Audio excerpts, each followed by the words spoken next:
বন্ধুরা চলে এসেছি ছাদ বাগানে। আর ছাদ বাগানে যে ভেন্ডি গাছটা ছিল একটাই ভেন্ডি গাছ, তো ভেন্ডি গাছে ভেন্ডি হয়েছে। আমার শাশুড়ি মা খালি বলছে যে ভেন্ডি গাছের ভেন্ডিটা তো পেকে যাবে, তুলে নিয়ে এসো। আমি বললাম একটাই গাছে দুটো ভেন্ডি হয়েছে, তো সেটা তোলার জন্য তুমি এত অস্থির হয়ে পড়েছে কেন?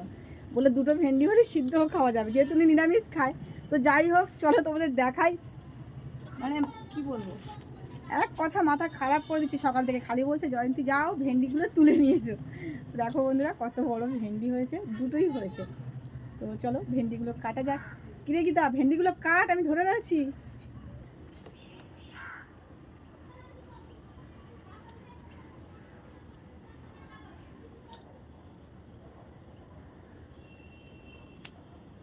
তো দুটো ভেন্ডি কাটা হয়ে গেছে। দুটো ভেন্ডি আমরা মা মেয়ে দুজন মিলেই কেটেছি।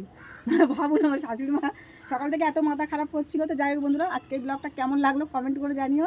আর আমার ছাদ বাগানের ভিডিওগুলো ভালো লাগলে পাশে থেকে সাপোর্ট করো, চ্যানেলটি প্লিজ ফলো করো।